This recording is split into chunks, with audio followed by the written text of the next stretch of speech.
ان سب چیزوں سے ہم نمٹیں گے کب؟ جب یہ مر کر کے ہمارے پاس آئیں گے۔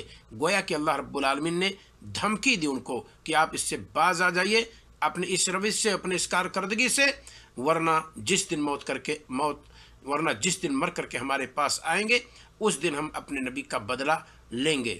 اور قرآن میں اللہ رب العالمین نے کہا بھی ہے انا کفیناک المستہزئین، اے نبی آپ کا استہزاء کرنے والوں کے لیے ہم آپ کی طرف سے کافی ہیں۔ اس دنیا میں بھی اللہ کافی ہے اور قیامت کے دن بھی نمٹنے میں اللہ رب العالمین کافی ہے۔ دنیا میں اگر کبھی کسی گستاخ رسول کو چھوڑ بھی دے اللہ تعالیٰ، پھر بھی قیامت کے دن اللہ رب العالمین چھوڑنے والا نہیں ہے۔ یہ پوائنٹ نمبر 20 ہے، اور اب آگے چلتے ہیں، سوال نمبر 21 لیتے ہیں۔ جب کفار مکہ نے ہمارے نبی صلی اللہ علیہ وسلم پر نازل ہونے والا کلام یعنی قرآن کو شاعر کا کلام کہا، تو اس کی دفاع میں اللہ رب العالمین نے کیا کہا؟ قرآن میں کہاں موجود ہے؟ قرآن نے آپ صلی اللہ علیہ وسلم پر نازل ہونے والے قرآن کو جب لوگوں نے شاعر کا کلام کہا تو عرش والے نے جواب دیا ہے، ذرا دیکھیے، وما ہوا بقول شاعر قلیلا ما تؤمنون۔ غور کرو ذرا کس ڈھنگ سے اللہ رب العالمین نے جواب دیا ہے۔ وما ہوا بقول شاعر، یہ کسی شاعر کا کلام نہیں ہے، یہ ان شعراء کا کلام نہیں ہے جو اوقاز کی مارکیٹ میں جہاں دنگل جیتتے ہیں اور اسٹیج جن کے لیے رچائے جاتے ہیں، ان شاعروں کا کلام نہیں ہے یہ۔ اور وادی زجنان میں جو میلے لگتے ہیں وہاں جو شاعری ہو رہی ہے ان شاعروں کا کلام نہیں ہے یہ۔ وما ہوا بقول شاعر، یہ کسی شاعر کا کلام نہیں ہے، قلیلا ما تؤمنون، پر تم ایمان کم ہی رکھتے ہو، اللہ رب العالمین نے جواب دیا۔ سورہ حاقہ آیت نمبر 41 کے اندر موجود ہے۔ یہ سوال نمبر 21 تھا۔ سوال نمبر 22، جب کفار مکہ نے ہمارے نبی صلی اللہ علیہ وسلم کو گمراہ کہا تو قرآن نے آپ صلی اللہ علیہ وسلم کی دفاع میں کیا کہا؟ ذرا دیکھیں کتنے سلیقے سے اللہ رب العالمین نے جواب دیا ہے اس بابت۔ قرآن نے کہا ما ضل صاحبکم وما غوا، تمہارا یہ دوست، تمہارا یہ ساتھی، تمہارا یہ حریف جس کو تم سمجھتے ہو، یہ نہ تو قدرے بھٹکا ہے اور نہ ہی گمراہ ہے۔ یہ اللہ رب العالمین نے جواب دیا جب لوگوں نے ہمارے نبی صلی اللہ علیہ وسلم کو گمراہ قرار دیا۔ سورہ النجم آیت نمبر 2 کے اندر یہ چیز موجود ہے۔ یہ ہے پوائنٹ نمبر 22 ہم لے چکے ہیں۔ سوال نمبر 23 کی طرف آتے ہیں۔ جب نجران کے عیسائیوں نے نبی صلی اللہ علیہ وسلم کے بارے میں کہا کہ آپ خود اپنی پرستش کی دعوت دے رہے ہیں، عیسیٰ علیہ السلام کی پوجا سے تو ہم کو روکتے ہیں، لیکن اس نبی کی خواہش یہ ہے کہ لوگ اس نبی کی پوجا کریں۔ یہ نجران کے کچھ نصارہ آئے تھے، ہمارے نبی صلی اللہ علیہ وسلم کے تعلق سے کچھ چیبے میں گوئیاں ہوئیں ان کے مابین۔ اس طرح سے کسی نے نبی کریم صلی اللہ علیہ وسلم کی طرف سے کوئی جواب نہیں دیا، پر اللہ رب العالمین نے اپنے نبی کی طرف سے دفاع کیا۔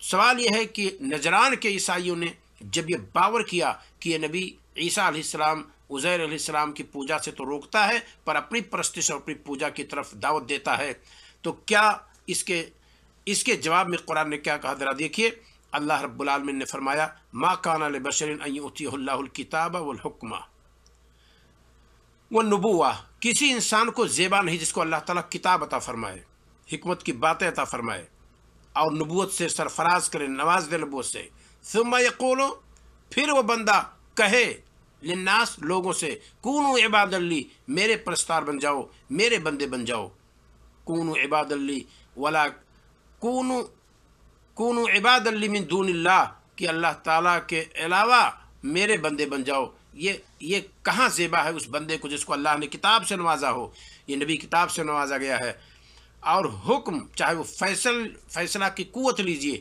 چاہے احادیث رسول اس کے اندر آپ شامل مانیں، اس سے بھی نبی کریم صلی اللہ علیہ وسلم کو نوازا گیا۔ اور اسی طریقے سے وما کان لبشر ان یؤتیہ اللہ الکتاب والحکم والنبوہ، اور نبوت سے نوازا گیا ہو، کیا وہ بندہ ایسا کہہ سکتا ہے کہ اللہ کو چھوڑ کر میری پوجا کرو؟ وہ تو اس اللہ رب العالمین کے سامنے حمد و ثنا کر رہا ہے، اس کی جبین نیاز تو وہاں جھکی ہوئی ہے جس نے اسے نبی بنایا، جس نے یتیمی میں اس کی مدد کی، جس نے اس کے سر پر نبوت کا تاج رکھ دیا، جس نے اولاد آدم میں سب سے بہتر جسے قرار دیا، وہ ایسا دعویٰ کیوں کر سکتا ہے؟ وہ تو اس کو یہ زیبا ہی نہیں کہ وہ اپنے پرستش کی طرف بلائے اور اپنی عبادت کی طرف بلائے۔ لہذا اے نصارہ، اے نجران کے نصرانیوں، آپ کا جو دعویٰ ہے کہ ہمارا نبی عیسیٰ علیہ السلام کی پرستش سے روک کر اپنی پرستش کی طرف بلا رہا ہے، یہ آپ لوگوں کا دعویٰ کھوکھلا ہے اور بے بنیاد ہے۔ ہمارا نبی ایسا نہیں ہے، نہ ہمارے نبی کو زیبا ہے کہ ہمارا نبی اپنی پرستش کی طرف بلائے۔ ہمارا نبی تو اللہ واحد کی دعوت دیتا ہے۔ اس نے تو پہلی دعوت جو کوہ صفا پر کھڑے ہو کر کے ندا دی، کہا یا ایھا الناس قولوا لا الہ الا اللہ تفلحوا، لوگوں کہو نہیں ہے کوئی حقیقی معبود سوائے اللہ کے، کامیاب ہو جاؤ گے۔ جن سے کہا جا رہا تھا وہ اگر پیچھے دیکھتے تو 360 معبود ان کے نظر آتے، جہاں بے باک دہل اس طرح سے اعلان کیا ہو نبی نے، اور ان سے کہا ہو کہ لا الہ الا اللہ کہو جو 360 بتوں کے پجاری ہوں، کتنی بڑی بات ہے، کتنی ہمت کی بات ہے، کتنی جوان مردی کی بات ہے۔ اور اس کے باوجود دعویٰ یہ کیا جائے کہ ہمارے نبی صلی اللہ علیہ وسلم نے اپنی پرستش کی دعوت دی ہے، غلط ہے۔ منہ توڑ جواب دیا قرآن مقدس میں اللہ رب العالمین نے، سورہ آل عمران آیت نمبر 79 میں آپ دیکھ سکتے ہیں۔ تو یہ پوائنٹ نمبر 23 تھا۔ پوائنٹ نمبر 24، نبی صلی اللہ علیہ وسلم کی گفتار کو یقینی بنانے کے لیے اللہ نے کیا فرمایا؟ یعنی نبی جو فرماتے ہیں وہ سچ فرماتے ہیں، نبی ہمارا جھوٹا نہیں ہے، صادق مصدوق ہے، جو کچھ بولتے ہیں سچ بولتے ہیں۔ اس تعلق سے اللہ تعالیٰ نے نبی کریم صلی اللہ علیہ وسلم کے بارے میں کیا کہا، کہاں کہا، ذرا دیکھیے۔ نبی صلی اللہ علیہ وسلم کی گفتار کو یقینی بنانے کے لیے اور اسے ٹھوس بنانے کے لیے اور اسے مضبوط بنانے کے لیے اور اسے قابل یقین بنانے کے لیے اللہ رب العالمین نے کہا وما ينطق عن الهوى ان هو الا وحی یوحی، یہ نبی اپنی خواہشات نفسانی کی بنیاد پہ گفتگو نہیں کرتا ہے، یہ جو کچھ بولتا ہے اللہ تعالیٰ کی طرف سے وحی ہوتی ہے۔ اس سے زیادہ کسی کے کلام کو قوت کہاں سے مل سکتی ہے جب اللہ رب العالمین کہے کہ ہمارے نبی کو آپ لوگ جھوٹا سمجھ رہے ہیں، ہمارے نبی کو آپ لوگ شاعر سمجھ رہے ہیں، ہمارے نبی کو آپ دست صنعت سمجھ رہے ہیں، ہمارے نبی کو جادوگر اور شاعر سمجھ رہے ہیں؟ کبھی نہیں۔ ہمارا نبی جو کچھ بولتا ہے وہ ہماری طرف سے جب اشارہ ہوتا ہے تب ہمارے نبی کی زبان کھلتی ہے۔ یہ اللہ رب العالمین نے اپنے نبی کی بات کو یقینی بنانے کے لیے سورہ نجم میں یہ بات کہی، آیت نمبر 3 ہے اور 4 ہے۔ یہ ہے پوائنٹ نمبر 24 ہم نے لیا۔ پوائنٹ نمبر 25، شان رسالت میں اللہ نے کیا فرمایا؟ شان رسالت میں اللہ رب العالمین نے بہت ساری باتیں کہی ہیں، اور اگر قرآن کو آپ کھنگا لیں گے تو بہت سارے نقطے اس تعلق سے ہمارے اور آپ کے سامنے آئیں گے کہ اللہ رب العالمین نے نبی کریم صلی اللہ علیہ وسلم کی رسالت کو قرآن کے اندر خوب واضح طور پر بیان کیا ہے، اور نبی کریم صلی اللہ علیہ وسلم کی شان قرآن نے کس کس پہلو سے بیان کیا ہے اور کس اعتبار سے بیان کیا ہے، کہاں کہاں بیان کیا ہے، ہم ان تمام نکات کو انشاءاللہ آنے والی کلپ میں پیش کریں گے۔ اب تک جو باتیں کہی جا چکی ہیں، اللہ رب العالمین سے دعا ہے مولا ہمیں اور آپ کو نبی کریم صلی اللہ علیہ وسلم کی سیرت کو دقت کے ساتھ پڑھنے کی توفیق عطا فرمائے، سمجھ کر کے پڑھیں۔ ہم نبی کریم صلی اللہ علیہ وسلم کی سیرت ہمارے لیے اور آپ کے لیے رہنما اصول ہے۔ قرآن و حدیث پر عمل کرنے کا طریقہ ہمیں ملے گا، زندگی گزارنے کا طریقہ ہمیں ملے گا۔ جوانی میں ہم کیا کریں، تاجر ہونے کی حیثیت سے ہم کیا کریں، ایک امام ہونے کی حیثیت سے کیا کریں، کمانڈر ان چیف ہونے کی حیثیت سے کیا کہیں، ہر اعتبار سے نبی کریم صلی اللہ علیہ وسلم کی سیرت ہمیں اور آپ کو تعلیم دیتی ہے، اور نبی کریم صلی اللہ علیہ وسلم کی سیرت سے ہم بہت کچھ سیکھ سکتے ہیں۔ اللہ رب العالمین ہمیں اور آپ کو نبی کریم صلی اللہ علیہ وسلم کی سیرت کو دقت کے ساتھ پڑھنے اور اسے ازبر کرنے اور اسے لکھنے اور کوٹ کرنے کی توفیق عطا فرمائے۔ اگلے کلپ میں ہم لیں گے نبی کریم صلی اللہ علیہ وسلم کی شان کو قرآن نے کس طرح سے بیان کیا ہے۔ اللہ رب العالمین ہمیں اور آپ کو نیک عمل کرنے کی توفیق عطا فرمائے۔ تب تک کے لیے السلام علیکم ورحمۃ اللہ وبرکاتہ۔